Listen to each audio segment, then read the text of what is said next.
kita masuk bab al-khalwah wal-uzlah, bab menyepi, berdiam diri, ya, bersunyi-sunyi, itu khalwah. Wal-uzlah menyepi, nah, jangan kebalik. Khalwat sudah jadi bahasa Indonesia, berkhalwat, mojok. Ini beda. Berkhalwat di sini, berkhalwat untuk Allah Subhanahu wa ta'ala. Uzlah menjauhkan diri dari manusia, dua hal yang berbeda. Khalwat bisa dalam keramaian, tapi uzlah mesti dalam kesunyian, kesepian, tidak ada orang. Ini beda khalwat dan uzlah, ya. Di sini ada hadis yang sangat panjang. Kata Nabi SAW, maknanya sesuai dengan beberapa hadis di Sahih Muslim. Inna min khairi ma'aishin nas kullihim rajulan akhizan bi'anani farsih fi sabilillah. Orang yang terbaik itu adalah orang-orang yang mempunyai kendaraan lalu dia bawa fi sabilillah. Kemudian dikatakan di tengahnya, in sami'a faz'atan aw hay'atan kana ala matni farsi yabtaghi al-mauta aw al-qatla fi mazanni aw rajulan fi ghanimati lahu fi ra'si sha'fatin min hadhihi syu'af aw fi batni wadi min hadhihi al-awdiyah yuqimu as-salata wa yu'ti az-zakata ya'budu rabbahu hatta ya'tiyahu al-yaqin laisa min nas illa fi khair. Ini terjemahan bebas saja, ya, karena kalau terjemah harfiah takut nggak bisa dipahami. Sebaik-baik orang itu yang punya kendaraan lalu dia jadikan kendaraan itu untuk menghindari dari fitnah, kekacauan. Ngapain dia? Dia pergi ke gunung-gunung, ke tempat-tempat yang sunyi, sepi. Yuqimus shalah wa yu'tiz zakah. Dia mendirikan salat, dia menunaikan zakat, menunaikan hak-hak ubudiyah kepada Allah. Ya'bud rabbahu, dia menyembah Allah Ta'ala hatta ya'tiyahul yakin, sampai datang keyakinan. Yakin di situ artinya kematian. Laisa minan nas illa fi khair, ya. Tidak ada pada manusia kecuali cerita kebaikan tentang dirinya. Qala al-ustaz, berkata imam pengarang kitab ini, al-khalwah sifatu ahli safwah. Khalwat itu bersunyi-sunyi meskipun dalam keadaan ramai, itu sifat dari orang yang kalbunya bening, ahlus safwah. Maka bisa kita bersunyi dalam diri meskipun dalam keramaian, membuang selain Allah, tapi kita lagi sedang bersama selain Allah. Antum bekerja tapi niatnya karena Allah. Antum sedang berkeramaian, macet. Coba kalau pikirannya juga macet, gawat nggak? Dibel orang dikit langsung nyolot. Ini ciri-ciri pikirannya belum berkhalwat. Maka bisa berkhalwat, mensunyikan diri dalam keramaian. Itu dia. Wal uzlah min amarati ahli al-wuslah. Adapun uzlah, menjauhkan diri dari manusia, ini adalah salah satu tanda-tanda dari orang-orang yang wusul kepada Allah Subhanahu wa ta'ala, orang-orang yang sampai kepada Allah. Kapan uzlah dan khalwat ini dipakai? Nah, Imam Kushairi mengatakan, labudda lil murid fi ibtida'i sulukihi aw halihi. Murid itu di awal dia belajar mengenal Allah, ini bukan belajar sekedar belajar biasa. Bahkan mungkin sama, ya, semua ilmu barangkali. Seorang murid jika ilmunya ingin mantap, maka dia harus terbebas dari semua gangguan. Sepakat nggak? Maka orang yang terlalu semangat, dia kuliah misalnya 2 sekaligus, biasanya mateng nggak? Nanggung di sini, nanggung di sana, walaupun dapat double degree. Biasanya begitu. Kecuali orang-orang yang dirahmati Allah, ya. Ketika seseorang belajar, lalu ada pikirannya pecah, bisa konsentrasi nggak?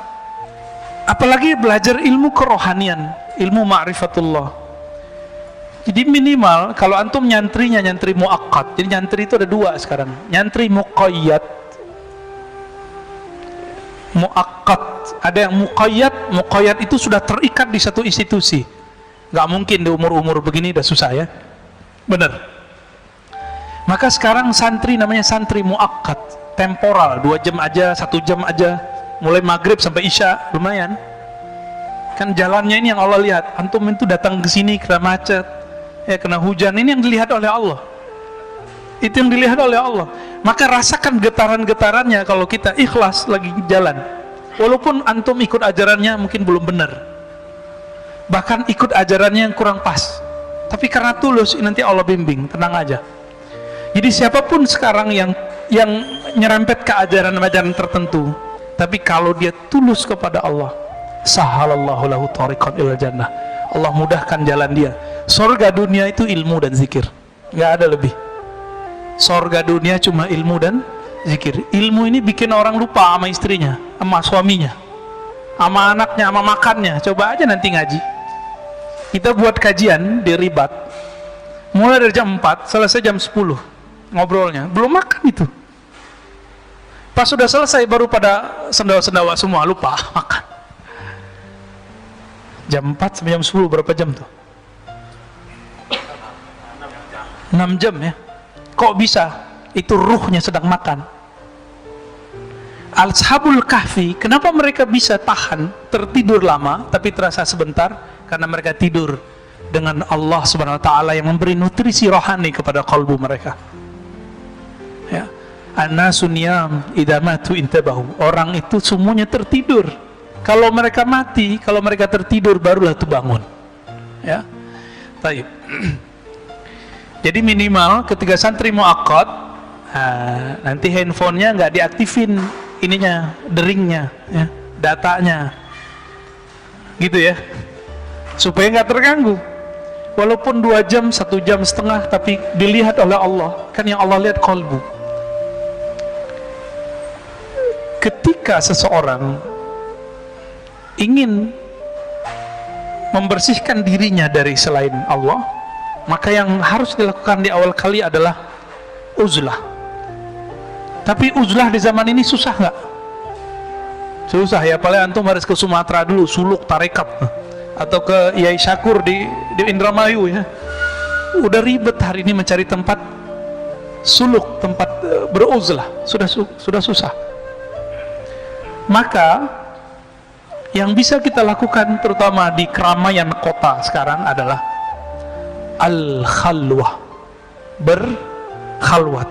Jadi tolong setiap hari, setiap malam menyempatkan waktu bersama Allah sebelum subuh atau sebelum tidur, hatta walau rubu' sa'ah ya, walaupun cuma 1/4 jam, kalau bisa setengah jam, kalau bisa 1 jam. Ngapain? Ya zikir Quran, zikir Quran, zikir Quran, zikir sholat, udah gitu aja, nggak ngapain lagi. Kita sudah tersita lama dengan handphone, katanya anti Cina, tapi handphonenya Cina ya. Anti Amerika, handphonenya Apple. Jadi ternyata bukan itu masalah kita. Masalah kita, kolbunya anti selain Allah atau tidak. Itu masalah kita. Mau di tangannya Apple atau Oppo. Oppo bahasa Jawa kali ya. Tapi hati-hati teman-teman, ketika orang berkhalwat dan beruzlah. Jadi saya nggak mau gaul lah sama orang, itu namanya beruzlah juga. Ada orang beruzlah, tapi dia merasakan orang itu jahat, saya baik, saya harus menjauh darinya. Orang seperti ini disebut dengan mutakabbirun. Ini orang uzlah, tapi dalam dirinya itu setan. Setan uzlah, jadinya begitu. Semakin nambah ilmu di dalam dirinya, yang bertambah sombongnya. Bertambah zikirnya, bertambah sombongnya. Maka nanti dia akan ngomong orang, ente zikirnya berapa? Gua zikir berapa? Saktian mana kita? Nanti ngomongnya gitu Pak. Adu ma'rifat kita. Emang ma'rifat apaan sih? Kok bisa diadu-adu? Ma'rifat nggak bisa diadu Pak. Yang bisa diadu nih, ini bisa diadu nih ya, isi otak bisa diadu, yakin bisa diadu, ma'rifat nggak bisa diadu. Karena langsung ma'rifat itu yang disebut al-haq. Jadi kalau antum baca Al-Quran, al-haqqu min rabbika fala takunanna minal mumtarin. Al-haq dari Allah itu ma'rifat artinya. Pengetahuan yang pasti itu hanya dari Allah. Maka jangan pernah ragu. Dan itu pintunya cuma satu, Al-Bab Al-Muhammadi, yaitu pintu Rasulullah sallallahu alaihi wasallam. Maka yang tidak melewati jalur kenabian tidak akan sampai kepada al-ma'rifah. Ma'rifatnya semu, saktinya semu, alimnya semu. Alim di sini kena stroke habis, Pak. Bener nggak? Antum mau banggain hafalan, kena stroke habis, nggak bisa ngapa-ngapain, nggak bisa banggain ini. Banggainnya harus ilmunya ilmu qalbu. Maka dalam Al-Quran selalu kalimatnya lahum qulubu ya'qiluna biha. Mereka punya hati yang mereka berakal dengan si qalbu. Jadi jangan hanya berakal dengan ini, dengan kecerdasan intelektual. Kita harus berpikir, berakal, sumbernya, resource-nya adalah qalbu. Ya. Kalau saya mau pakai akal-akalan, Pak, saya mungkin debat tiap hari. Ya, tapi apa untungnya debat? Kalau kita menang, emang orang ikut kita? Kan enggak. Enggak bakal, ya. Orang kalau kalah debat, egonya yang main. Ah, gengsi ya, gitu. Itu yang terjadi. Nauzubillah min dzalik. Jadi kita pun kalau menghindari satu komunitas, bukan karena komunitas itu kita anggap akan menyakiti atau akan merusak diri, tapi kita mengatakan, jika aku masuk suatu komunitas ini, mungkin akulah penyebab mereka rusak. Ini baru orang mutawadhi', baru uzlahnya benar. Jadi uzlah zaman now adalah tidak masuk ke dalam komunitas yang membuat kita terpapar dunia, membuat kita melenceng dari akhirat, melenceng dari Allah Subhanahu wa ta'ala. Nah, ketika kita menjauhi komunitas begitu, bukan kita menuduh mereka, tapi kita menuduh diri sendiri. Kalau aku ada di sana, mungkin akulah penyebab mereka cinta dunia. Ini bedanya, ya. Maka hati-hati, ini banyak setan itu bisa masuk, Pak, ke dalam diri para pengamal tarekat, bisa masuk kepada dokter, profesor, bisa masuk ke ustadz, bisa masuk ke siapa aja. Kalau nggak begitu, mana mungkin Sayyidina Adam bisa tertipu? Nabi Adam, Nabi kita, kakek kita semua. Maka ini keturunan Nabi semua kan? Cuma Nabi Adam, bukan Nabi Muhammad. Karena kita semua ini keturunan Nabi Adam, kesalahan itu akan berulang. Syaitan itu selalu berbicara pelan. Syaitan itu selalu berbicara tulus. Dia jual ketulusan dan dia jual keilmuan. Maka syaitan akan menjual keyakinan, karena dia pernah mengalami ujian keyakinan ribuan tahun beribadah di langit dan di bumi, sehingga Allah angkat dia setara dengan malaikat. Fasjudu li Adama, ujiannya diuji sujud ke Adam, dia nggak mau. Kenapa? Di kalbunya ada kesombongan yang menyala-nyala. Ini dalam diri kita ada kesombongan nggak menyala-nyala? Kalau ada orang sedikit senggol kita marah, ya, kita mau bunuh orang itu, Pak, jadinya. Tapi kalau kita merasa bukan siapa-siapa, jika ada orang mau nyerang kita, ya kita maafin. Mungkin dia salah faham, ya. Rasulullah Shallallahu Alaihi Wasallam melakukan itu berkali-kali, ya, dicaci maki segala macam, bahkan dibentak, ya. Yang paling sedih itu Nabi dibentak oleh sahabat tercintanya Umar. Tapi Nabi faham Umar lagi galau. Apa kata Sayyidina Umar radhiyallahu ta'ala anhu? Belum lagi galau. Rasulun anta, ente bener Rasul gak sih? Antum coba ngomong sama aneh, ente beneran Ustadz gak sih? Kalau saya baper, saya tersinggung. Tapi kalau saya faham antum, saya gak akan marah. Nah, itu bagaimana dewasanya Rasulullah. Nabi biarkan Umar berkembang, ternyata beliau menjadi pewaris Rasulullah Sallallahu Alaihi Wasallam. Jadi kadang-kadang orang-orang yang benci sama kita hari ini, yang marah sama kita hari ini, siapa tahu nanti menjadi orang yang sangat cinta kepada ilmu yang kita kembangkan. Amin ya rabbal alamin. Jadi jangan bawa nafsiyah, ego diri, ya, kita yang kita kedepankan Allah Subhanahu wa ta'ala. Maka beliau mengatakan, ya, wa man istasghara nafsahu fahuwa mutawadhi. Siapa yang beruzlah karena memandang dirinya kotor, takut merusak manusia, itulah yang disebut muslim hakiki mutawadhi. Kembali ke hadis yang sering dibaca oleh para asatis, al-muslimu man salimal muslimuna min lisanihi wa yadihi.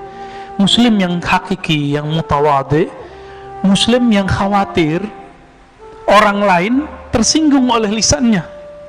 Maka saya katakan tadi, jika teman-teman salafi tersinggung oleh kalam saya, maafkan saya, ya. Jika teman-teman tarekat sufi tersinggung dengan kalam saya, tolong maafkan saya. Jika teman-teman yang ahli dalam ilmu apa kurang berkenan dengan saya, mohon maafkan saya, supaya masalah kita selesai di dunia. Lewat dari itu, antum mau debat, ayo kita debat, ya. Antum mau adu kitab, ayo kita adu kitab. Tapi unsulan benci, sakit hati, tolong dibuang dulu. Kalau enggak, kita enggak usah berdiskusi, ya. Enggak usah berkalam, enggak ada manfaatnya. Gimana? Antum ketika tidak masuk yang disebut hijrah, ya. Ini jebakan setan nih ketika hijrah. Aku mau hijrah deh dari kelompok ini, komunitasku. Di situ orangnya jahat-jahat, di situ orangnya kotor-kotor. Kalau itu yang ada, fa anta mutakabbirun, maka kamu pewaris setan, pewaris iblis. Di dalam dirimu ada sifat permanen iblis, yaitu sombong. Jadi kepada teman-teman saya yang sedang merasakan dirinya hijrah, jangan berpikir bahwa orang-orang yang kita tinggalkan itu orang-orang jahat. Kita katakan, mungkin akulah penyebab mereka jahat. Dari mana ilmu ini? Dari Sayyidina Adam. Siapa lagi kita berguru kalau ke Al-Quran? Apa kata Sayyidina Adam ketika beliau berhasil dijebak oleh iblis? Apa kata Nabi Adam? Ya Allah, iblis yang disalahkan. Begitu enggak? Hah? Emang begitu? Enggak. Apa katanya? Rabbana zalamna. Ya Rabb, aku yang salah, kami yang salah. Ini ilmu Nabi Adam, Pak. Mau dapat ilmu Nabi Adam? Kalau ada masalah, dia nggak nyalain orang, dia nyalain diri sendiri. Ketika ada masalah, nggak childish. Jadi dua aja di dunia, childish dan sombong. Ini karakter orang yang suka nyalahin orang. Kalau di dunia kerja, satu tim nggak mau salah, dia salahin tim yang lain atau temannya. Maaf bos, ini bukan karena saya, tapi karena si Anu nih, lupa nih. Nggak mau mengaku kesalahan. Kalau dalam dunia keilmuan, kiber. Kalau tadi childish, sombong, ya. Orang sombong nggak mau ngaku kalah dan nggak mau ngaku salah. Ngaku kalah dan salah ini dua hal yang berbeda, dan itu paling berat, ya, paling berat. Jadi antum kalau diajak berantem orang, ngaku kalah aja. Masih ingat cerita anak Nabi Adam? Ini turun. Jadi sifat Nabi Adam ketika turun ke anaknya Habil dan Qabil. Siapa yang mengaku kalah? Habil. Apa kata Habil? Jika memang nyawaku membuat engkau bahagia, ambil. Ada nggak antum yang begitu? Atau di dalam diri kita masih ada yang kebuasan? Buas. Saya rasa ini yang perlu dijinakkan, ya. Coba jinakkan dulu itu. Maka di dalam kitab ini, ketika kita mau beruzlah, mau hijrah, mau latihan mengenal diri, mengenal Allah, maka kita bukan mau belajar jadi orang suci. Kita sedang belajar menjinakkan sifat-sifat buas yang ada dalam diri kita. Sifat sibaiyah, yang suka nyolot mulu, ya. Bener ya? Ini asu aja tapi kok nyolot. Ini nggak asu aja ini, coba. Aneh nggak senam antum itu kalau membalasin orang-orang itu kemudian berkata kasar. Kul khairan auliyasmut, katakan khairan. Khairan itu beda dengan hasanan. Khairan itu pilihan kata yang baik. Kalau hasan itu mungkin baik aja, indah aja. Tapi khairan, tidak semua yang indah menurut kita indah menurut orang. Mungkin saya kurang khairan sehingga antum bertengkar, ya, sehingga di sosmed terjadi begitu, ya. Maka atubu ilallah.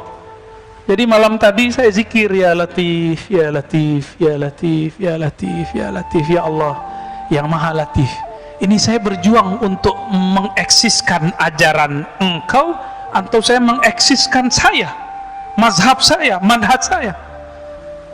Disitulah Al-Latif. Allah kemudian melembutkan hati. Alhamdulillah, ternyata memang benar. Setiap kali orang menyebut nama Allah, Allah akan memasukkan nur ke dalam kalbunya. Bertahap, bertahap, bertahap. Dan disitulah Nabi mengatakan istafti qalbak, baru sah, mintalah fatwa ke dalam kalbumu. Jadi kalau sudah dizikirkan kalbu, baru boleh dimintain fatwa, Pak. Kalau belum dizikirkan kolbu, yang di kolbu itu bercampur dengan hawa nafsu, belum bisa dimintain fatwa.